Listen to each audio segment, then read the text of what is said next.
Hər vaxtınız xeyir, dəyərli həmkarlar, hər birinizi salamlayıram. Qərb bölgəsi arzularının 8-ci görünmə yığıncağında sizlərə xoş gəldin deyirəm və məclisimizə açıq elan edirəm və ənənəmizə uyğun olaraq hər birimizin əllərində şəhidlərimizin torpaqlarının azad olunmasında şücaət göstərmiş və canlarından olmuş şəhidlərimizi və o cümlədən də dünyadan keçən arzularımızı, xatirəsini bir dəqiqədə şükürlər edilməni xahiş.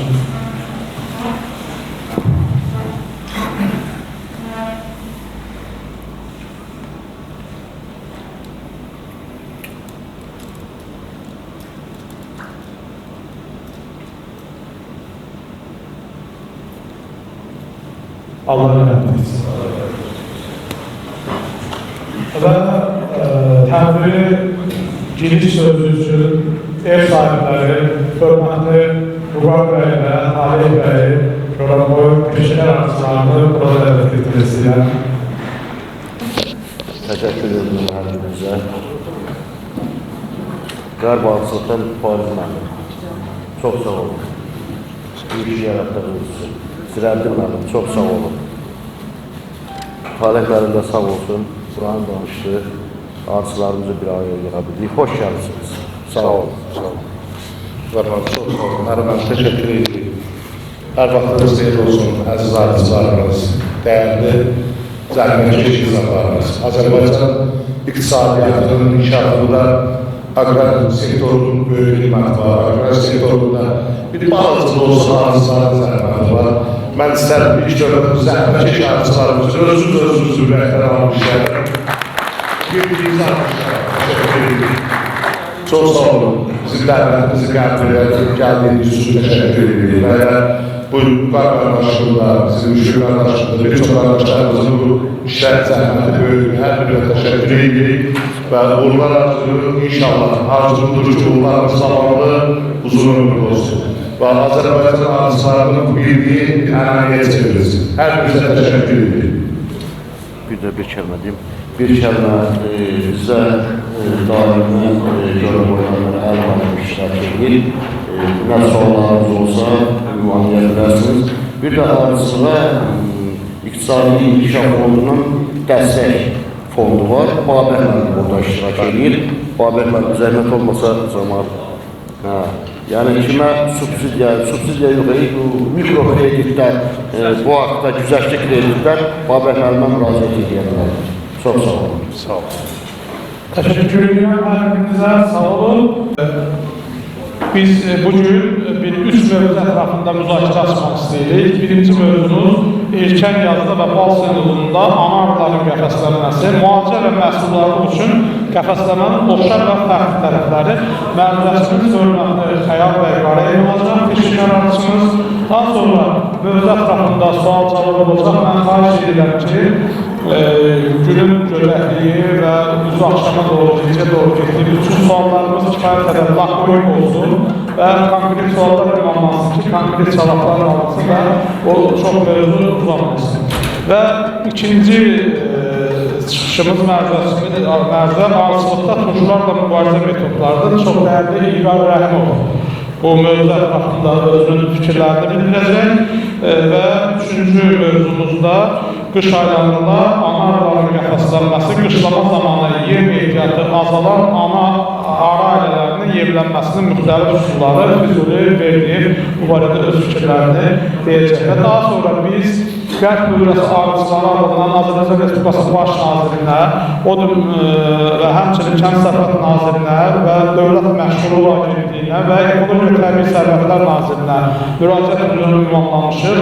Həmin müraciəti arıçılar adından imzalamaq istədik və müraciəti qrupumuzda müzakirə etmişik. Bilirsiniz ki, dəfələrlə keçən dəfə görüşlər oldu. Bu günə qədər də həmin müraciəti qrupa qoymuşuq və müraciəti qrupa oxuyacaq ki, əgər yəni imza kanalında da birdaşlar ondan tanış olsunlar. Mən icazənizlə ilk sözü peşəkar arıçımız çox hörmətli Xəyal bəy Qarayevə vermək istəyirəm. Xəyal bəy buyurun. Bir daha salam əleykum. Çox gözəl təşkil olunub, Canlar sağ olsun bizim bu arıçılarımızın, Vüqar bəyin, mən dəqiq bilmirəm, təşkilatçılarımızı, əsas Vüqar bəyi tanıyıram, bir də Talih müəllimi tanıyıram. Bu çalışıb bunu adət, ənənə formasına salmaq lazımdır ki, yeni arıçılarımız nəsə qavrasın, nəsə örgənsin, nəsə yaddaşa salsın ki, nəticə əldə edə bilsinlər.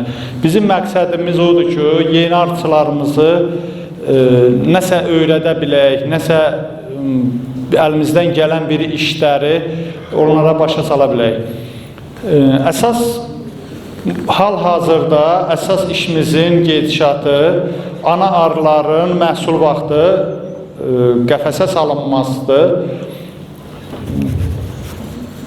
Əsas məqsədimiz odur ki, arıçılarımız bir sezon zülüm çəkir, əziyyət çəkir, köç eləyirlər, hamısı rasxoddur, pul rasxodudur, xərclərdir, əziyyət çəkilir. Bir sezon gözləyir ki, nəsə nəticə əldə eləsinlər. Nəticəni əldə eləmək üçün bəzi qaydalar var arıçılıqda. O qaydalara mütləq riayət eləmək lazımdır. Həmin o qaydaların bir neçəsini mən indi deyirəm.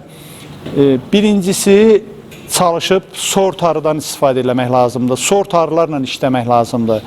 Yəni, sort arılar məhsuldarlığında, rahatçılığında, bütün şeylərdə fərqlənir də. Bir loru misal çəkim. Vaxtı ilə bizdə inək saxlayanlar 3-5 litr süd alırdılar. Bir müddətdən sonra dedilər ki, Ruset inəyi çıxıbdır, 20 litr süd verir. Heç kəs inanmırdı ki, yəni o qədər süd verə bilməz. Yekunda gəldi, həmin inəklər çıxdı, ortaya çıxanda gördük ki, həqiqətən bu mümkün imiş, belə bir şey. İndi belə sort arılarla işləyəndə, məsəl üçün 5 kilo, 8 kilo, 10 kilo bal götürürük yer arılardan. Sort arılar verir 20 kilo, 25 kilo. Qəfəsdən istifadə eləyəndə həmin sort arılarda alırıq 40 kilo, 50 kilo, 45 kilo. Yəni bunları biz bunun təcrübəsini artıq keçmişik, görmüşük. Bu nəticələri bilirik. Qəfəs mütləq standartdan qırağa çıxmayan ən gözəl qəfəslər 1 santı enində xımar izolyatoru deyilən bir izolyatordur bu. Biz bunu elə bil qüstar üsulla düzəltmişik. Xımar izolyatorunun özü çox baha başa gəlir. Azərbaycana gəlib çıxması baha başa gəlir. Ona görə bunu qüstar üsulla eləmişik. Həm ucuz başa gəlir, həm də istədiyimiz formanı vermişik burada. İndi bu yəqin ki, Füzuli müəllim sizin qəfəslərdəndir. Burada ana arının salınması üçün, çıxarılması üçün belə bir şeylər qoyulur. Bizdə olan ümumi açılırdı. Yəni, fərqi yoxdur. Əsas odur 1 santı olsun. Eyni 1 santıdan artıq olanda orada elə bil toxumalar olur, ana gözləri sallaya bilir arı. Ona görə 1 santı standartdır. Xımar izolyatorunun özünün normativ ölçüləridir. Burada qəfəslər var. Mən artıq bu illəri 14-cü ildir izolyatordan istifadə edirəm. Əsas məqsədim Bakıda konferanslarda da olubdu, başqa tək konferanslarda yox, bütün yığıncaqlarımızda həmişə təkrarlamışam. Bir neçə qəfəs növlərindən istifadə eləmişəm. Qüstar üsulla düzəlmə, hansı ki, bu da yenə zavod şəraitində buraxılma qəfəsdir. Haradasa bir 6-7 növ qəfəsdən istifadə eləmişəm. Ana ölümləri olur bu qəfəslərdə, problemlərlə qarşılaşırsan. Ən gözəl qəfəs budur. Ana ölümü 0, istədiyin 1 illik, 2 illik, 3 illik ananı bura sala bilərsən. Yəni, ölüm söhbəti olmayacaqdır. Amma çalışıb 3 illik anaları saxlamayın arıxananızda. Çünki bizim yeni başlayan arıçılarımız, bəzi arıçılarımız ana problemləri yaşayırlar, ana arı problemi. Yəni, onlara eləcə deyir ki, arımın içində ana olsun, erkəkləməsin. Yəni, o düşüncə ilə saxlayırlar arıyı. Elə şeylər eləməyin.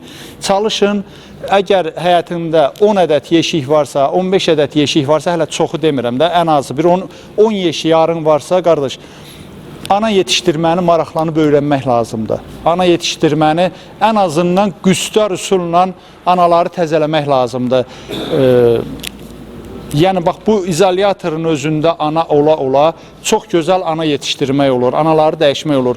Onlar biraz mürəkkəb mövzulardır. Onlara getməyək çünki vaxtımız o qədər çatmayacaqdır. Mən qısaca sizə ananın izolyatora salınmasının və məhsuldarlığın qaydalarını demək istəyirəm. Bayaqlar dedim ki, bir neçə qaydalar var. Həmin qaydalardan biri sor tarixi ilə işləməkdir. İkinci, sor tarixi ilə işləməklə bərabər qəfəslərdən istifadə eləmək lazımdır, ana qəfəslərindən. Ana qəfəslərindən istifadədən əlavə arı təmiz olmalıdır, zədəsiz olmalıdır, gənə olmamalıdır və məhsuldarlıq üçün mütləq yaz gəlişi güclü olmalıdır arının. Arıları qışlamağa elə bir göndərmək lazımdır ki, yaz gəlişi də yüksək olsun ki, istədiyi nəticəni əldə edə biləsən. Yazda arılar, belə deyək də, Gəncəbasar zonası, mən elə başa düşürəm, hər yerdə eynidir, qərb zonası. May ayının 15-dən sonra bizdə yavaş-yavaş gəlir başlayır. İyunun 1-dən sonra əsas gəlir axını başlayır. Ola bilər 5 gün, 10 gün, bir həftə dala qabağa ola bilər. Deməli, əsas gəliri hər bir arıçı öz ərazisinə görə təyin eləyir. Məsəl üçün, bizdə iyunun 1-dən 5-i 10-u, 1-i 10 arası maksimum əsas gəlir başlayır. Amma biz may ayından cüzi gəlir başlayanda tədbirimizi görürük. Mən may ayının 15-i, 10-u 15 arası anaları salıram izolyatora. Amma o vaxt bizim arılarımız, yenə deyirəm, sort arı olduğuna görə istədiyimiz nəticədə olur. 14, 15, 16 ramka süfrə ilə olur. Qurtla, lori dildə deysək, qurt olur da ramkalarda. Ən azı 13 ramka, süfrəli ramka olmalıdır ki, siz orada istədiyiniz nəticəni əldə edə biləsiniz. Çox arıçılar fikirləşər ki, bəs ananı izolyatora salanda bunun nəsli dayanacaq, arı azalacaq, nə belə şeylərə gedəcək. Yəni, narahat olmayın, elə bir problem yoxdur. Heç bir azalma, heç nə olmur. Bir şeyi bilmək lazımdır ki, ananı izolyatora salanda biz arının həyat rejimini, yaşam rejimini dəyişirik. Qış rejiminə keçir, ömrü uzanır. Arı süd ifraz edib bala yedirdəndə onun ömrü qurtarır. Tez qocalır, tez ölür. Hansı ki 30-40 gün yaşayan arılar izolyatora salınanda arının ömrü bala yetişdirmədiyinə görə, süd ifraz eləmədiyinə görə arının ömrü uzanır. Heç bir ölüm olmur, narahat olmayın. Və burada biz nəyi əldə edirik? Tək məhsuldarlıq deyil. Ananı izolyatora salırıq, ana izolyatora getdi. 9 gündən sonra ən axırıncı erkək süfrələrin ağzı bağlanır. 9 gündən sonra içəridə ağzı açıq bala qalmır. Bu nə deməkdir? İçəridə çöldən gələn balın rasxodu tam dayanır. Yəni içəridə heç bir rasxod olmur. Əgər 1 kilo bal gəlirdisə çöldən, onun yarım kilosu, 600 qramı içəridəki balalara yedirilir. Bilirsə, 2 saatdan bir balaları yedirdirlər. Orada çöldən gələn bal mütləq balalar qidalanmalıdır. Hər 2 saatdan bir bala qidalanır. Bütün sərfiyyat gedirdi balıya. 9 gündən sonra içəridə ağzı açıq süfrə qalmadığına görə bütün çöldən gələn o 1 kilo balın maksimum 50 qramlı rasxod eləyə bilərlər. Çünki içəridə süfrə yoxdur. Çöldən gəlir, hamısı arıçı üçün peçatları ora yığılır. Və burada əlavə nə olur? Yeşiyin içində 100 min qoşun var da, məsəl üçün. 100 min arı ədətlə 100 min arı var. Onun 100 minin 20 mini gedirdi bal dalından. Qalan bir 50 mini yeşiyin içəri işlərinə, bala yedirtməyə, təmizlik işinə, məsəl üçün çölə gedən arının hamısı bala getmir. Su dalından, yod dalından, duz dalından da balaya hər şey lazımdır. Yəni, müəyyən qidaların dalından bala üçün gedirlər, çiçək tozunun dalından gedirlər. Onun maksimum hesaplasan 10-15 mini gedir bal dalından. İçəridə 9 gündən sonra bala olmadığına görə, içəridə olan o tələbatların hamısı dayanır. Və qoşulur hamısı bal gətirən arının dalından getməyə. Bal arxasınca, şir arxasınca. Əgər 1 kilo bal gəlirdisə, indi gələcək 3 kilo bal.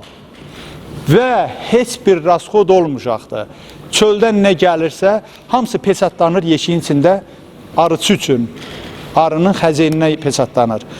Bu qısa bir müddətdə çox yüksək məhsuldarlıq toplanır, yığılır ora. Bundan əlavə, məhsuldarlıqdan əlavə, izolyatorda nəyə qazanırıq? İzolyatorda qazanırıq. Deməli, bütün xəstəliklər harada olur? Süfrənin yanında, balanın yanında, süd olan yerdə. İçəridə süfrə olmadığına görə, süd olmadığına görə avtomatik olaraq xəstəlikdən azad oluruq. Bütün xəstəlikləri burada görsətmək olar. Çünki avtomatik olaraq süfrələr, arılar bir qıraqdan balalar daranır, çıxır. Arı onun yerini təmizləyir, tərtəmiz. 24 gündən sonra axırıncı erkək yuvası çıxandan sonra içəridə heç bir xəstəlikdən əsər əlamət qalmır. Çünki içəridə heç nə yoxdur. Çıxır, təmizlənir yeri və gələn bal yığılır həmin ramkaların üstünə. Gənə avtomatik olaraq burada gənənin münbit şəraiti əlindən alınır. Gənənin artması üçün münbit şərait avtomatik olaraq, yəni burada ləğv olur. Gənə artım eləyə bilmir, süfrə yoxdur, bala yoxdur, süd yoxdur. Gənə hamısı südün yanında olur, balanın yanında olur. Avtomatik olaraq bunlar hamısı ləğv olur. Yəni biz bir dənə izolyatorla həmi məhsuldarlığımızı əldə edirik, həmi gənədən canımız qurtarır, həmi xəstəlikdən canımız qurtarır və ana burada istirahət eləyir. Bizdə çöldən gələn vaxtı yersiz yumurta qoymağa ehtiyac yoxdur. Gəlir olan vaxtı qoyulan yumurtalar bizə heç nəyə lazım deyil. Yəni onu biz ləngidirik, ana istirahət eləyir və balasız bir devir əldə eləyirik. Gətiririk həyətimizə, arımızı süzürük, qurtarırıq. Süzüb qurtardıqdan sonra arımızı dərmanlama eləyirik. Bir dəfə, maksimum 2 dəfə. Mən şəxsən özüm dərmanlamamdan danışıram. Balı süzüb qurtarıram, bir dəfə dərmanlama eləyirəm. Bir həftədən sonra, hansı ki dərmanlamadan sonra ananı açıb buraxmışam bir gün sonra. Bir həftədən sonra növbəti dərmanlamanı eləyirəm. İkinci dərmanlamada yetərincə təmizlik olur. Yəni orada gənədən əsər əlamət qalmır. Həmin ananı da açıb buraxmışıq, kütləvi yumurtaya başlayır. İstirahət eləmiş anadır, kütləvi yumurtaya başlayır. Ən azı bir 4, 5, 6 ramka yumurta səpir. Həmin arılar, burada bir qısa incəliklər var. O incəliklərin bəzilərini sizə deyirəm. Nədir burada bizim incəliyimiz? Arı təmiz, zədəsiz, gənəsiz yerdə yumurtaya başlayır. Həmin arılar sağlam şəkildə ağzı bağlanır, süfrə formasına keçir. Onlar çıxmamış, biz kütləvi yeməyə başlayırıq. Arıya yemək verməyə, kütləvi yeməyə başlayırıq. Çöldən, məhsuldan gələn arılarımız ömrü qurtarmış arılardır. Onlar 2 mərtəbə tutmur, böyük arılar olur. Amma ömrü qurtarmış arılardır. Onlar ölüb getməmiş, qış ehtiyatını onlara pesatlatmaq lazımdır. Şirəni verib, qış ehtiyatını onlara pesatlatmaq lazımdır ki, payıza çıxan arılara iş qalmasın, onların ömrü uzun olsun ki, yaza güclü çıxsın. Onu hava verirlər, bal çəkəndən sonra. Balı süzəndən sonra kütləvi yemək. O bal süzümündən sonra, balı süzdünüz, bir gündən sonra ananı açır, buraxırsınız, dalınla dərmanlama eləyirsiniz, həmin günü də eləyə bilərsiniz, səhərsi də. Bir həftə keçir, görəcəksiniz, ana kütləvi yumurta səpir ana. Yəni deyirik ki, arı 35-40 dərəcədə yumurtamır, istiyə düşür, nə? Onlar hamısı boş şeydir. 40 dərəcə, 42 dərəcə istidə həmin arı kütləvi yumurta səpir, öz işini təmin eləyir. Sadəcə olaraq bir şeyə diqqət eləmək lazımdır. Həmin vaxtı sulardan, suvarmanı təmin eləmək lazımdır. Arı susuz qalmasın. Kütləvi istidə bala yetişdirdiyinə görə suya, duzlu suya tələbatı daha çox olur. Duzlu suyu mütləq qoymaq lazımdır. Mən özüm şəxsən arıxanamda 3 litrlik bankalarda qoyuram, 2-2 yan-yana çoxlu qoyuruq. Biri adi su, biri duzlu su. Duzlu suyu da 3 litrlik bankaya 1 çay qaşığı duzu qarışdırıram, verirəm. İnanın ki, şirin suya, adi suya o qədər getmir. Duzlu su tam qutarandan sonra keçir ona. Yəni duzlu su tələbatı həqiqətən çox olur. Yaz vaxtı da onu kimi. Biz izolyatordan, yenə deyirəm, bax, ən azından məqsədimiz bugünə qədər mənim məqsədim olub ki, arıçıları meylləndirək, bu izolyatora qoşulsunlar, istifadə eləsinlər. Yenə deyirəm, kiminsə ağılına batmırsa, belə deyək də, fikirləşir ki, yox, bu belə bir şey ola bilməz, nə. Mən demirəm hamısını eləsin. Heç olmasa bir arısını eləsin, iki arısını eləsin. Arxanada bir-iki arısını eləsin, o spidaniyanı keçsin, təcrübəni keçsin. Ondan sonra görəcək ki, biz nə demək istəyirik. Arı fərqini, yəqin ki, burada istifadə edənlər olar, izolyatordan bal yığımını, məhsuldarlıq fərqini burada görmüş olar. Amma yenə deyirəm, burada tək məhsuldarlıq deyil. Məhsuldarlıq xəstəlikdən uzaq, gənədən uzaq, ana istirahət eləyir, kütləvi qış yumurtası qoyur və həmin arılar yaza güclü çıxır. Yazda yenə bunu təkrarlayıb yaza güclü çıxan arı məhsul deməkdir. Yəni bunu biz hamımız yaxşı bilirik. Hansı arı güclü çıxırsa o məhsuldar deməkdir. Ondan qoydu, onu göstərecək. Zəhmət olmasa bir də çəkildik. Ondan, qoydu. 3 dənə arı yola çıxdı, amma 25 dənə. Mən onu sizə dedim də. Dedim ki, mən 7 növ, 8 növ quşlar üsulundan Zavaskoy, bunların xırdaları var idi, sürmə formasında. Hansı ki, bax, burada da var. Həmin arıdan, bax, burada da var, budur. Sürmə formasında çıxırdı, qoyurduq. Bunun gödək forması da var idi. Haradasa 7 növünü istifadə eləmişəm. Bunlarda ölüm olur. Bunun, məsəl üçün, bunun burası nazikdir. Ana arı buradan başını keçirir bura, sonra çıxarda bilmir. Boynu keçir, orada qalır, ölümlər olur. Yəni, bunların hamısını mən keçmişəm. Ən gözəl 0 ölümlə, 50 arının 50'si də sapasağlam çıxır. Bu adi ana keçməzdən düzəlmiş bir izolyatordur. Ana keçməz ortadan bölünür 1 santim. Bunu özümüz fikirləşib bu qaydada eləmişik ki, yəni ucuz başa gəlsin. Əslində bu xımar izolyatorunun əvəz edicisidir. Yəni xımar izolyatoru ən gözəl razmerdir. Bunu yaxşı olar ki, bütün arıçılarımız istifadə eləsin. Hətta bir şey də deyim, mən özüm təcrübədə bunu keçmişəm. Məsəl üçün, arı var, arıçının arıxanasında arılar var.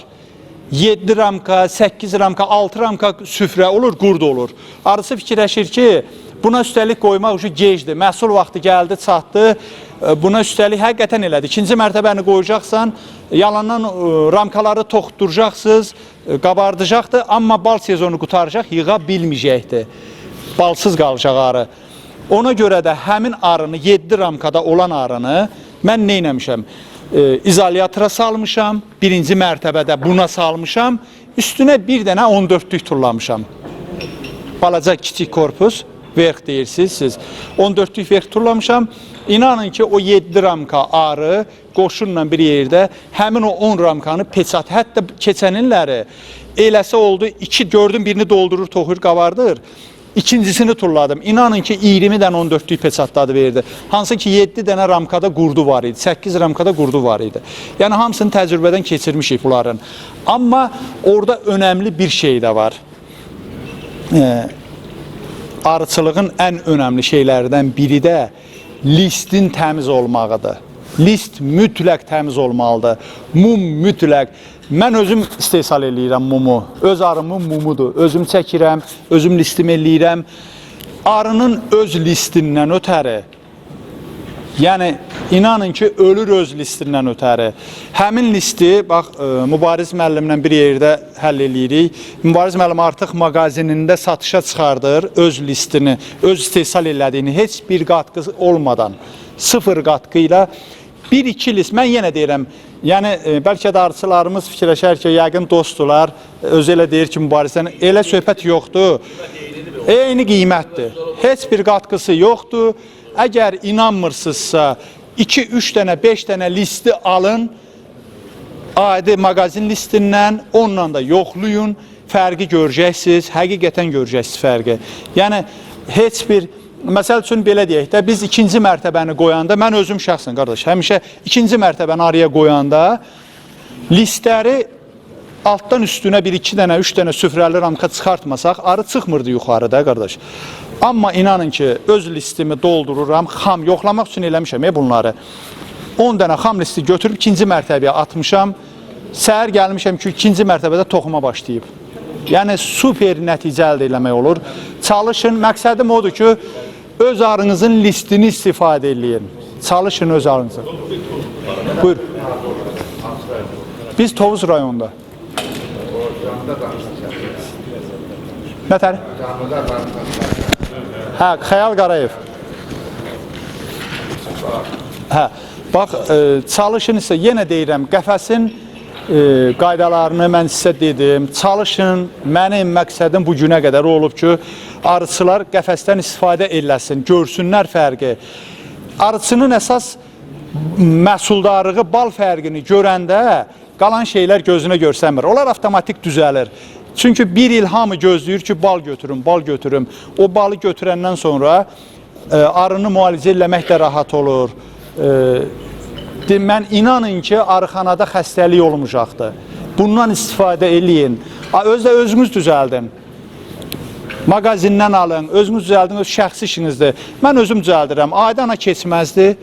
Ortadan bölmüşəm, rekap steplerlə vurmuşam, düzəltmişəm. Yəni çalışın, istifadə eləyin. Əsas da gənc arıçılar, təzə arıçılığa qoşulanlar.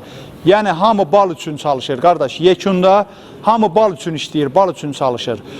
Bunu sistemi girəndən sonra qalan sistemi özünüz öyrənirsiniz.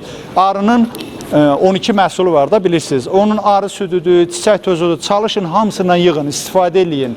Yəni bunları əldən verməyin. Həqiqətən gözəl. Ən azından özünüz üçün, ailəniz üçün bunlardan istifadə eləyin. Başqa qəfəs barədə sualı olan varsa, bir dənə qısaca bir şey də deyim. Mən indiyə qədər qış izolyatoru eləməmişdim. Yalnız məhsula gedən arıları izolyatora salmışdım. Bu illəri qış izolyatora eləmişəm. Arıların bir neçəsini qış izolyatoruna salmışam. Həmin bu izolyatora.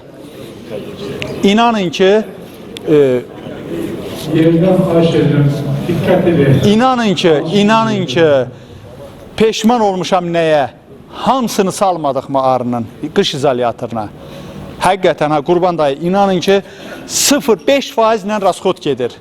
Ümumiyyətcə, bal yeyilmir. Belə deyək də, 10 ramkalıq bir arıya, 10 ramka qoşunu olan bir arının qışlamasına 1 ramka bal bəs eləyir. 3 kilo bal bəsdir izolyatorda olanda. Niyə bə? Bala yoxdur, rasxod yoxdur.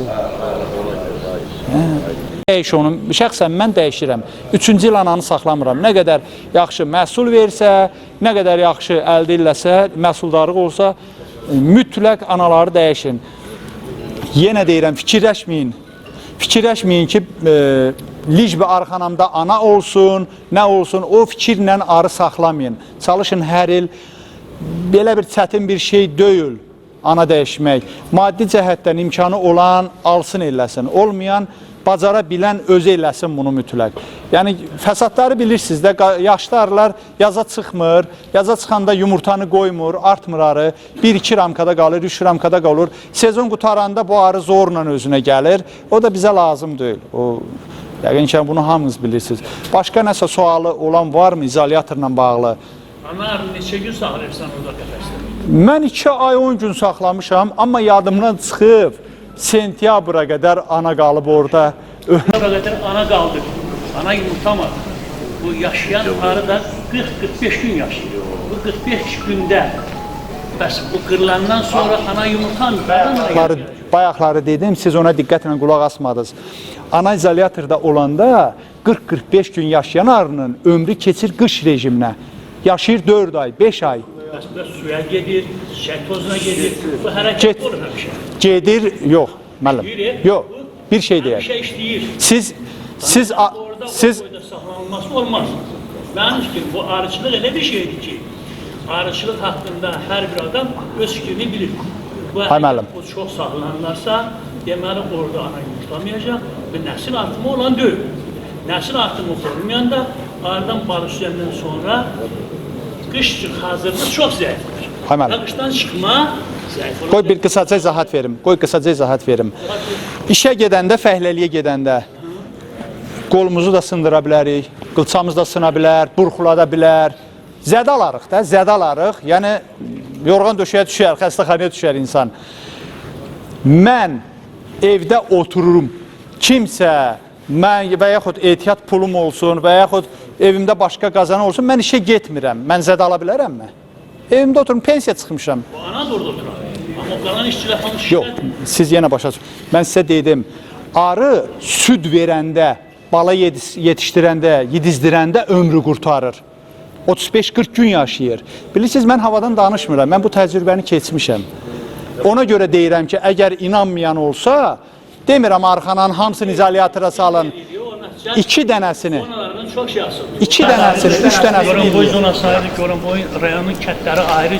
Hər yerin özünün xüsusiyyətləri var. Hər bir yerdə onu eləmək, tətbiq eləmək çox çətindir. Məsələn, sizdə may ayında başlayıb bal əmələ gəlirsə, Goranboy zonasında may ayında bal əmələ gəlmir. May ayında inşaat gedir. İnşaat gedir. Hardadır o bal? Hansı çiçəkdən o bal alır? Nektar hardan alınır? Azərbaycanın Hardan alınır? Yox, aramdan danışanlar daha köçüm yoxdur. Nektar nədən alınır? Ay müəllim, İndi ancaq inşaata gedir. Müəllim. Kürpəkdir, məsələn, ətraf çiçəklərdir, akasiyadır. Bunların hamısında almadır. Qardaş, hansı bölgədənsiz? Hansı bölgədə yaşayırsınız? Mən Goranboy Goranda. May ayında arınız heç şirə gətirmir. özü üçün gətirir. May ayında şirə gəlmir. Yəni Azərbaycanın elə bir bölgəsi yoxdur ki, may ayında ora şirə gəlməsin. Gətirir, kimliyə gətirir? Mart ayından, aprel ayından gəlir. Bu illəri mart ayında gəlir oldu. İmenli Goranboyda. Alçada Goranboyda gəlir oldu. İmenli. Alçada qalır. Yəni söhbət nədən gedir? Kütləvidən getmir. Az da olsa gəlir. Gətirir, gündəlik dolanışı üçün gətirir. Gəlir. Biz o gəldən qabaq arını gücləndirmək üçün yemləmə edirik. Ona çöl təbiətinə Mən şirəni nəzərdə tutmuram. Müəllim, bəlkə də Şirənə vəziyyət demədin ki, biz bunu yemləməli filan vaxta qədər və ondan sonra nəsil artırını şirə ilə çoxaltmışıq. May ayında başlayıb bax bu prosesdə müəllim, arıya şirə verməsən, arı əmələ gəlməz. Bu hamıya bəlli olan bir şey. Bu hamıya bəlli olan bir şeydir. Onu siz bunu eləmirsiniz. Yo, mümkün deyil. Arıya şirə verməsən, arı yazda kütləvi yumurtaya başlayır. Sən o qoyduğun 5 kilo, 10 kilo zapazı bir həftənin içində yox eləyir. Bu mümkün deyil axı. Onu, yəni onu da daha deyirəmsə, daha arısı nəyi bilir onda? Onu qəbəldə salamlar verir.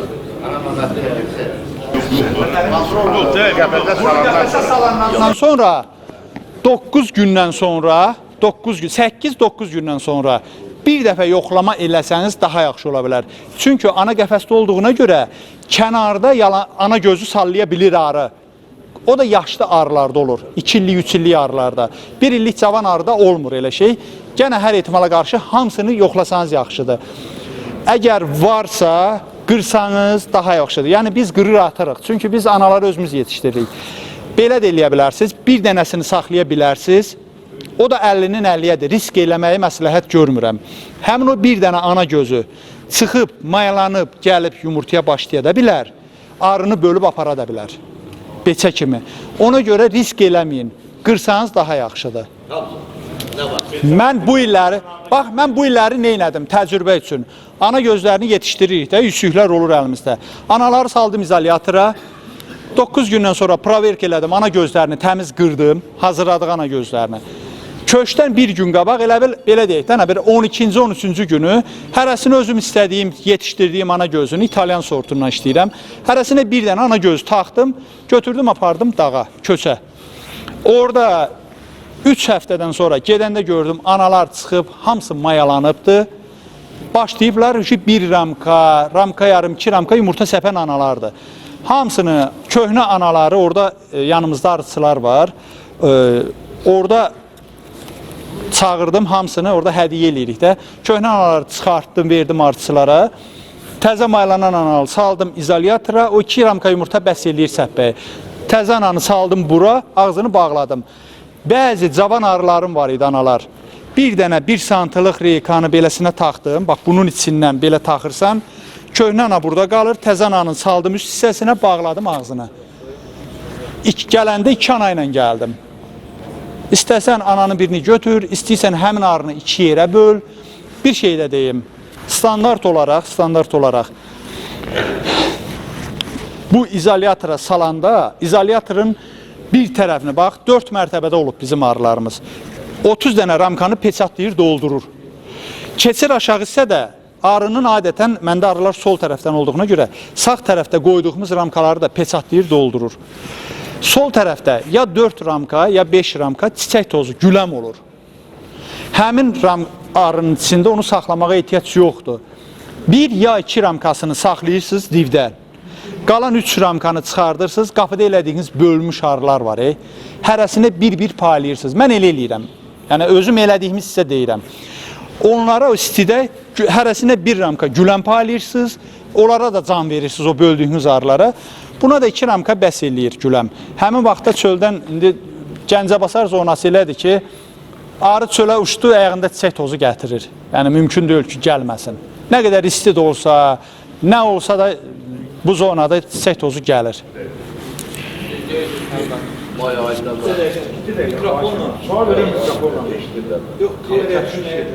Kameraya düşsün. Ben mikrofonu dolaşmamışım hiç o. Bu sefer Deyirəm ki, siz deyirsiniz ki, Ne diye büyüdük ya? may ayında qoysunuzlar o analarla ayırsınız. Bizdə may ayında 6-7 rankada olur. Ondan biz iyun ayının axırında bizə pişik gəlir. Bir dəfədən dedim ki, arıçılıqda bəzi qaydalar var. Onlara riayət eləmək lazımdır. O qaydalardan biri də sort arı ilə işləməkdir. Həmin sort arı bizim arılarımız may ayının biri 10 arası artıq 2-ci mərtəbədə olur. Kütləvi qoşunda olur. Ona görə də biz istədiyimizi eləyə bilirik. Sort arılarda bunun nəticəni biz əldə eləyə bilirik. Onu birinci də çıxışa başlayanda dedim ki, qaydalardan biri də sort arı ilə işləməkdir. Və payız arısı, payız qoşunu güclü olanda yazda istədiyin nəticəni əldə eləyə bilirsən. Mart ayının əvvəlindən arı o çölə uçuş elədi, temperatur düzəldi ha. Şirə verməyə başlayırsınız. Birinci dəfə 1-in 1-ə şirə ilə verirsiniz. Hardasa 2 həftə. Bax, mən öz təcrübəmi danışıram. 2 həftə 1-in 1-ə şirə verirəm. Arı özünə gəlir, normal şirəni götürür, yumurtanı artırır. Başlayıram 2-nin 1-ə şirə, yəni 2 su 1 şirə pesox verirəm. Həmin vaxtı yumurtanı daha çox aldır. Daha görürsən ki, ərazini genişləndirdi. Həm biraz temperatur artır, həm daha yaxşı yumurtamağa başlayır. 1-2 həftədə onu verəndən sonra həmin qaydada. Ondan sonra verirəm 3 su, 4 su 1 pesox. Çöldən gələn nektarın tərkibi olur. Onu biz 30 il geliyim. Ay sağ ol. İşi də mənim əllim olur, məndən qalaq. Ay sağ ol. Deməli günah bizim analardadır. Sort mütləq vacibdir qardaş. Arı yaza... O sorta da valla, elə 5-6 ildir hamı deyir ki, 25 manat 30. Bunu bir 15 manat da sonra da belə həqiqət elədi. Həqiqət elədi. Baxsan ki, dün yeləmsə ham almışlasın faşir. Dün deyildi. Qardaş olmadı. Baxırsan ki, başama YouTube'da bir yeşikdə 50 dənə ana aldı. Bunu 15 manatlar bir burasında. 800 manata 1000 manata gəlir bir ana. Yazıq. Burada mı yaşayırsınız? Mənim nömrəmi götürərsiniz. Mən sizə 2 dənə sort ana F1, özümdə saf var, yetişdirirəm. 2 dənə ana hədiyyə eləyəcəm. Həmin anaları Spaniyadan keçirərsiniz. İnşallah. May ayında yadıma salın.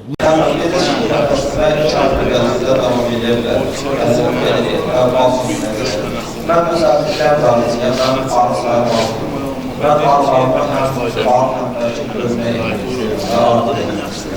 Mən bu qəfəsdə ölmənim kimi arzulara nələr edilməli imkan verir və ya hansı dövrdən başlasam, həm arı sahibində azalma olması, həm də ki, bağlı və xəstəlikdən deyək ki, ola bilərəm. Qardaş, bir dənə onu deyim. Əgər arı artırmaq fikri varsa, hansısa arıçının arı sayı artırmaq fikri varsa, məhsula gedən arını fikirləşmə, qardaş. Məhsul arısı ayrı olmalıdır. Həyatında neçə arı var, qardaş? 10 dənə. 10 dənə arının neçədən arı artırmaq istəyirsən əlavə? 15-20 arası olsun. Bir 10 dənə də əlavə arı artırmaq istəyirsən də 2 dənə arını ayırırsan artım üçün. 8 dənəsini göndər məhsula. Həmin o 2 dənə arını şirədən verirsən, qoşunu çoxaltsın, qurtlu ramkanın ikinci mərtəbəsini qoy. Qoy yumurtasını çoxaltsın. Sonra həmin o 2 dənə arını may ayında, vaxtında faraş böl, qoy analar tez çıxsın, mayalansın. Elə gəlsin, məhsul sezonuna düşsün, heç ona çox şirə də verməyə ehtiyac olmasın. Sonra biraz şirə ilə kömək elə. Yəni artım üçün olan arını ayrı elə, məhsul üçün olan arını qatma ona. Həmin arıda da gənə ilə mübarizə, mən nə elədim? Artım elədiyimiz arılar artır, 2 ramka, 3 ramka yumurta səpir, həmin arını götürür, salıram izolyatora, həmi istirahət edir, həm balasız devir yaradıram. Bir partiyada onu dərmanlayıram, sonra açır buraxıram, o heç bir problem deyil. 24 gün saxlamaq bəs eləyir. 24 gün saxlayırsan, tam balasız devir, bir dəfə dərmanlama ilə arın olur gül kimi. Nə var arı? Gənə arının üstündədir, yuva yoxdur orada öcə. Bir dərmanlamada təmiz tökürsən o gənəni, ananı açıb buraxırsan yumurtaya başlayanda, kontrol üçün ikinci dərmanlamanı bir həftədən sonra elə. Gül kimi tərtəmiz yerdə yumurtaya başlayır. Əlinizə nə keçsə vurun. Mən vararetdən də istifadə edirəm, manlaytdan da istifadə edirəm. Əsas manlaytdan istifadə edirəm. Arxana çoxdur, ötəsindən gələ bilmirik də, vaxt itkimiz az olsun. Ona görə manlayt istifadə edirəm. Bipin də olar, bizə sərf eləmir. Arı sayı çoxdur deyin. Vaxt itiririk, ona vaxtımız yoxdur işləməyə. Gərək bir ağzını açasan, qramla paliyə dərmanlayasan. Mən belə deyək, 100 arıya yarım saat vaxtım gedir dərmanlamağa. Sprey. Mən belə 170 arıdır, girirəm, 40 dəqiqə hamısını dərmanlayıram. Heç 40 dəqiqə də çəkmir, yarım saat. Yarım saata 170 arını dərmanlayıram mən. Yox, spreylə. Buyur qardaş. Deməli, dediniz ki, balasız dövrdə qəfəsi salmaqdadır. Belə bir şeylə bir var ki, 2 dənə ramka ilə böldük, bir dənə də hansı ki, sortlanacaq, onu ana yetişdirmək istəyirik. Oradan bir qurtlu ramka versək, haradasa 20-25 gün buna balasız dövr yaradır da, izoliyasını salmayıb, izoliyasını salmayıb, həmin balasız dövrü o formada tuta bilərik biz. Balasız devir orada tam istədiyin qədər olmur. Sən istədiyin qədər balasız devir yarana bilmir. Bir qismi olur, yenə ağzı bağlı süfrə var, orada gənələr var, daranır bir ucdan. Ona görə orada bir təhlükə yoxdur. 2 ramka, 3 ramka yumurta səpdik, qəşəng. İstilər düşəndə zaten havalar 35-40 dərəcəni keçəndən sonra arı da yumurtanı biraz azaldırdı. Həmin vaxt izolyatora sal, tam balasız devir yarat, həm də qoyana istirahət eləsin. O 3 ramka da təmiz daranır, olur 4-5 ramka arı. Ana istirahət eləyir, açıb buraxırsan, o 5 ramka arı da kütüləvi payız yumurtası qoyur, qəşək yenə yazlamaya gedir də, yaz inkişaf. Bir dənə də şey deyim, deyirsən, böldün, ana gözünü yəqin ki, qustar üsulla ana gözü salladırsınız. Çalışın, diqqət eləyin. Sveşavoyana deyirik biz ona lor dildə də. O sveşavoyana əmələ gəlməsin. Həmin analar, o qustar üsulla böləndə, birinci böldün, 5 gündən sonra, 6 gündən sonra açırsan arının həmin ramkaları çıxardır, baxırsan. Görürsən ki, məsəl üçün 6-7 dənə ana yuvası sallayıb, ana gözü. Onun bir ikisinin üçün ağzı bağlıdır, bir ikisi üçün açıqdır ağzı. Ağzı bağlıları qırırsan, tulluyursan, ağzı açıqlara dəymirsən. Ağzı açıqlar sıfırdan gələndir. Yəni, qanunu ana südündən gələn arılardır. O birinci bağlanan var. O, bilirsiniz nə tərdir?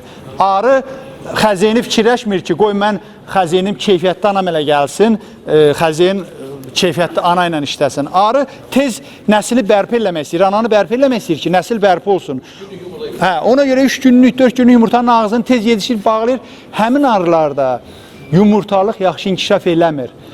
Başınıza gəlmiş olar yəqin ki, həmin analar yetişir, bir aydan sonra qayıdır yenidən ana dəyişmə eləyir. Olub bu, heç başınıza gəlib mi?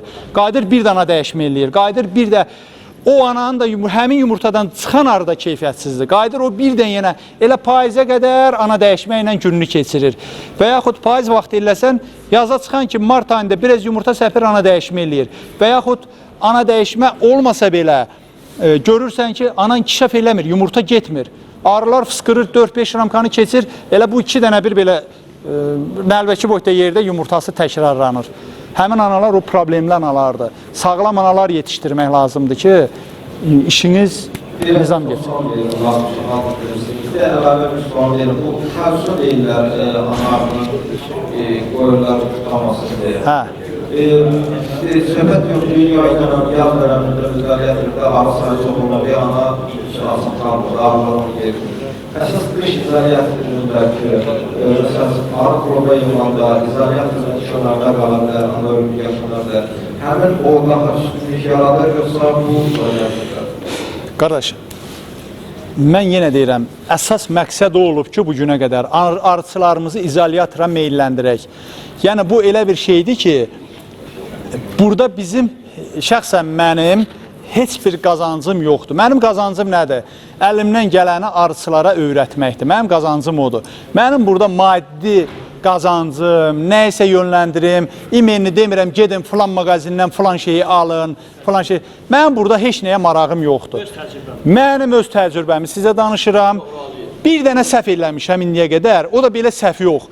Mən onu alındıra bilmirəm. İş həmin momentdə o qədər çox olur ki, biz ona vaxt ayırıb adam qoya bilmirik.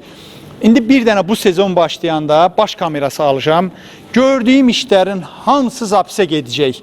Onu da yükləyəcəm TikTok'a, öz səhifəmə. Orada sıfırdan işlədikcə də danışacağım izahla. Bilirsinizmi, görmək tamam fərqli bir şeydir. Danışmaq başqa bir şeydir.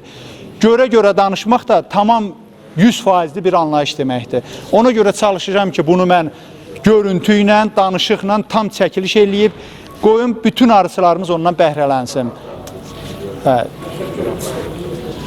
Heç. Teşekkürler. Çok sağ olun. Sağ olun.